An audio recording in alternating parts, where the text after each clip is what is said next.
నేటి కార్యక్రమం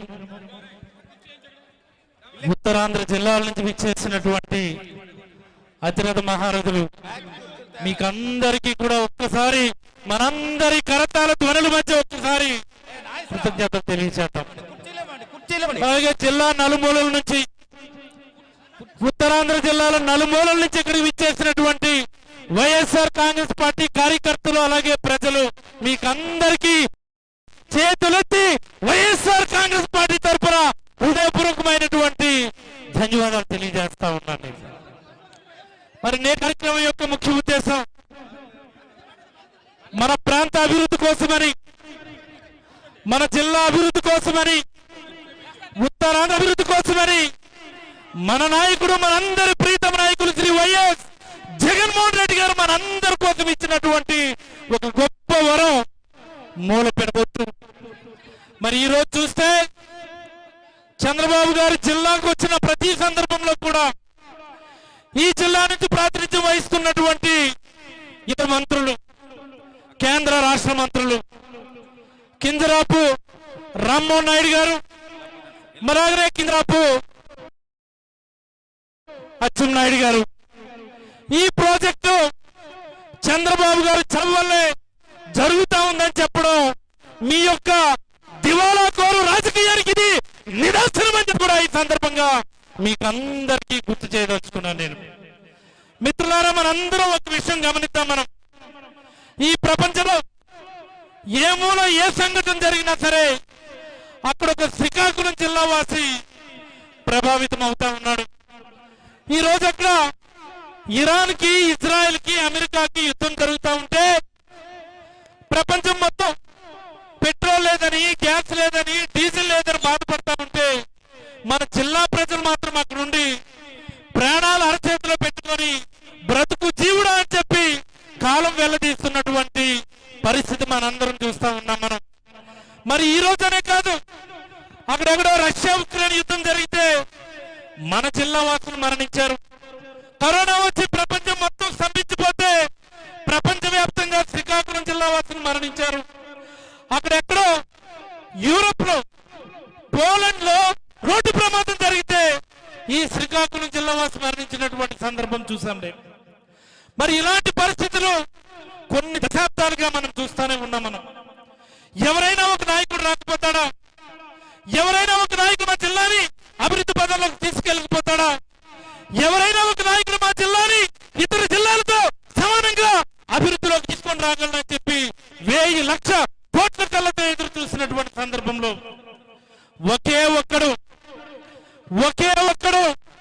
ఈ రాష్ట్రంలో ఆ చివరి నుండి ఈ చివరి వరకు వర్షాన్ని లెక్క చేయలేదు, ఎండను లెక్క చేయలేదు, చలిని లెక్క చేయలేదు, కీటకాలను లెక్క చేయలేదు, ఆరోగ్యాన్ని లెక్క చేయలేదు, కుటుంబాన్ని లెక్క చేయలేదు. ఎండకు ఏటి వానకు తడిచి ఈ రాష్ట్రంలో ఉన్నటువంటి కోట్లాది ఇళ్లకు వెళ్ళాడు. ఆయన ఇళ్లకు వెళ్ళి ఆగిపోయాడా? లేదు. ప్రతి ఇంటికి వెళ్ళి వాళ్ళ గుండె చెప్పుకున్నటువంటి నాయకుడు మన నాయకుడు శ్రీ వైఎస్ జగన్మోహన్ రెడ్డి గారు అని చెప్పి సందర్భంగా మీకు అందరికీ మనవి చేస్తా ఉన్నాను నేను. మరి ఈ రాష్ట్రంలో ఆ చివరి నుండి ఈ చివరికి అందరి కష్టాలు చూసి మన జిల్లాకు వచ్చిన తర్వాత మరి ఈ జిల్లాకి ఏం చేయాలన్నటువంటి ఆలోచనలు ఆ రోజు పాదయాత్ర సమయంలోనే ఒక చక్కనైనటువంటి బ్లూ ప్రింట్ ని తయారు చేసుకోవడం జరిగింది. ఇక్కడ ప్రజలు చూస్తే ఎక్కడికైనా సరే వలస వెళ్ళి అక్కడెక్కడో చేపల వేట చేయటం, అక్కడెక్కడో పెట్రోలియం కార్పొరేషన్ లిమిటెడ్ లో పనిచేయడం, అక్కడెక్కడో పోర్టులో పనిచేయటం. మరీ అన్యాయం ఏంటంటే మన పక్కనే ఉన్నటువంటి ఒరిస్సాలో పారాదీప్ లో పోర్టు ఉంటే ఆ పోర్టులో కూడా మన జిల్లా వాసులు పని చేసుకోవడం నిజంగా తోసిరాజని ఇదే జిల్లాలో పోర్టు కట్టాలని. ఈ పోర్టు గురించి ఎన్ని సంవత్సరాల నుంచి వింటున్నాం మనం? 50 సంవత్సరాల నుంచి వింటున్నాం.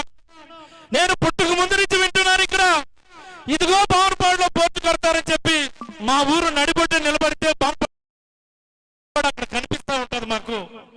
ఏదిరా పోర్టు అంటే కేవలం మాటల మీద, కేవలం కాగితాల మీద, కేవలం సముద్ర అలల మీదే పోర్టు తప్ప దాన్ని నిజం చేయలేకపోయారు. కానీ ఈ రోజు బ్రహ్మాండంగా శరవేగంగా సగర్వంగా నిర్మాణం జరుగుతూ ఉందంటే అది మన నాయకుడు శ్రీ వైఎస్ జగన్మోహన్ రెడ్డి గారు వాళ్ళని చెప్పి మీకందరికీ మనం చేస్తా ఉన్నాను నేను. మరి ఇన్ని ఇంకా వాళ్ళ బాధల్ని ఏకరు పెడితే అందరికీ రిప్రజెంటేషన్ ఇచ్చారు. ఇంటింటికి వెళ్ళి వాళ్ళకి ఆ రోజు బ్రతుకున్నాడు. ఇంటింటికి వెళ్ళి నచ్చ చెప్పాం, కాలు పట్టుకొని చెప్పాం, ఎవరో ఒకరు త్యాగం చేయకపోతే ఈ జిల్లా ముందుకు రాదంటే సగర్వంగా నిజంగా వాళ్ళందరూ కూడా పెద్ద మనసుతో భూములు ఇచ్చి ఆ గ్రామాన్ని సైతం అక్కడి నుంచి ఇక్కడ మారడానికి అంగీకరించినటువంటి వాళ్ళందరికీ ఒక్కసారి వికృతాల మధ్య మనందరూ కూడా కృతజ్ఞతలు తెలియజేద్దామని చెప్పి అందరికీ మనం చేసుకుంటా ఉన్నాను నేను. ఇన్ని కష్ట నష్టాలు కోర్చి పోర్టును గ్రౌండ్ చేస్తే ఈ రోజు వచ్చి అంటాడు ఇది చంద్రబాబు చలం వల్ల. అల్లా భోగాపురం పోర్టు దగ్గర ఎయిర్పోర్ట్ దగ్గరికి నిలబడి ఉంటాడు ఇది చంద్రబాబు చలం వల్ల. నేను అడుగుతా ఉన్నా, నేను ఈ కింజరాపు కుటుంబ సభ్యులకి ఒక్క కింజరాపాలంటే సరిపోదు, కీర్తి చోరుడు కింజరాపు కుటుంబ సభ్యులకి అంటా ఉన్నా నేను. ఏమంటాను? కీర్తి చోరుడు కింజరాపు కుటుంబానికి నేను అడుగుతా ఉన్నా, ఇన్నేళ్ళు మీరు రాజకీయాల్లో ఉన్నారు కదా, ఈ జిల్లాకు మీరు తీసుకొచ్చినటువంటి ఒక్క ప్రాజెక్ట్ చూపించమని నేనైతే అడుగుతా ఉన్నాను నేను. ఆ మాటకు వస్తే ఈ రామ్మోహన్ నాయుడు గారికో లేకపోతే అచ్చెన్నాయుడు గారికో కాదు, చంద్రబాబు నాయుడు గారికి కూడా నేను అడగదలుచుకున్నాను నేను. 4వ సారి మీరు ముఖ్యమంత్రి కదా, మరి మా జిల్లాకి మీరు తీసుకొచ్చినటువంటి ఒక్క ప్రాజెక్టు నేను ఛాలెంజ్ చేసి అడుగుతా ఉన్నా, మీకు దమ్ముంటే ఇదిగో ఈ ప్రాజెక్ట్ మేము తీసుకొచ్చామని చెప్పి రూపీ విరిచి అక్కడ ఫోటో తీసి మాకు చూపించండి. లేదే ఒక్కటంటే ఒక్క ప్రాజెక్ట్ చంద్రబాబు నాయుడు గారు ఈ జిల్లాకి ఇవ్వలేకపోయారు. మీరు తీసుకున్నారు రాజశేఖర రెడ్డి గారి హయాంలో ఇక్కడే ఉన్నారు మా పెద్దలు ధర్మాన ప్రసాదరావు గారు అని లేకపోతే ధర్మాన కృష్ణదాస్ గారు కానీ. ఆ రోజు వచ్చినాయి మనకి రణస్థలం దగ్గరేమో ఒక ఇండస్ట్రియల్ ఎస్టేట్ వచ్చింది రాజశేఖర రెడ్డి గారి హయాంలో. శ్రీకాకుళంలో రిమ్స్ మెడికల్ కాలేజ్ వచ్చింది ఆ రోజు రాజశేఖర రెడ్డి గారి హయాంలో. వంశధార ప్రాజెక్ట్ స్టేజ్ 2 ఆ రోజు ధర్మాన ప్రసాదరావు గారి చలం వల్ల ఈరోజు గ్రౌండ్ అయిందని చెప్పి కూడా మీకు అందరికీ కూడా మనం చేయదలుచుకున్నాను నేను.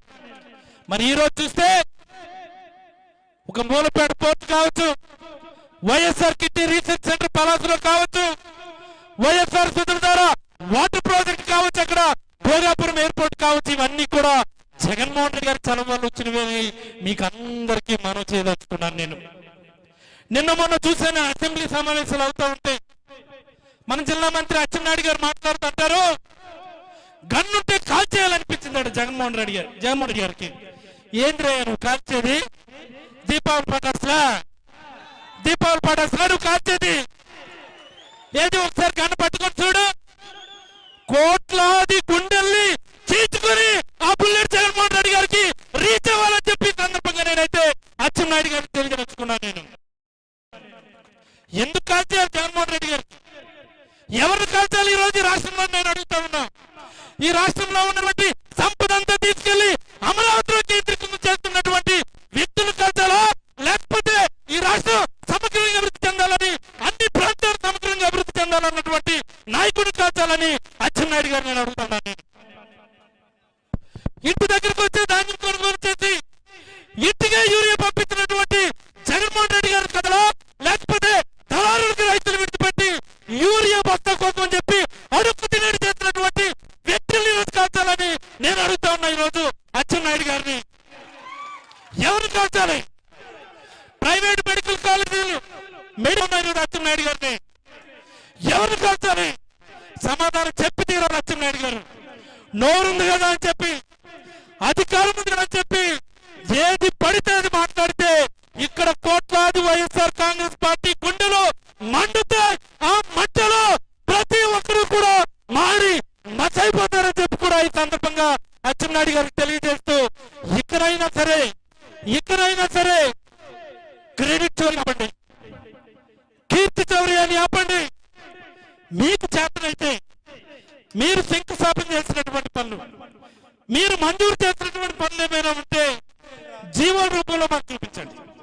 ఇదిగో మేము ఇచ్చాము ఈ జీవం, ఇదిగో మేము డబ్బులు ఇచ్చాం, ఇదిగో మేము శంకుస్థాపన చేస్తామని చెప్పి చూపించి మీ డబ్బు మీరు కొట్టుకోండి తప్ప జగన్మోహన్ రెడ్డి గారు ప్రారంభించినటువంటి, జగన్మోహన్ రెడ్డి గారు మొదలు పెట్టినటువంటి పనుల దగ్గరికి వెళ్ళి మీరు వెళ్ళి నిలబడి ఫోటోలు దిగితే హెల్మెట్ పెట్టుకొని ఫోటోలు దిగితే స్టైల్ గా ఉంటుంది తప్ప ఆ క్రెడిట్ మీకు ఎట్టి పరిస్థితిలో కూడా రాదు రాదు రాదు అని కూడా మరొక్క మారు తెలియజేస్తూ, చాలా మంది పెద్దలు ఉన్నారు.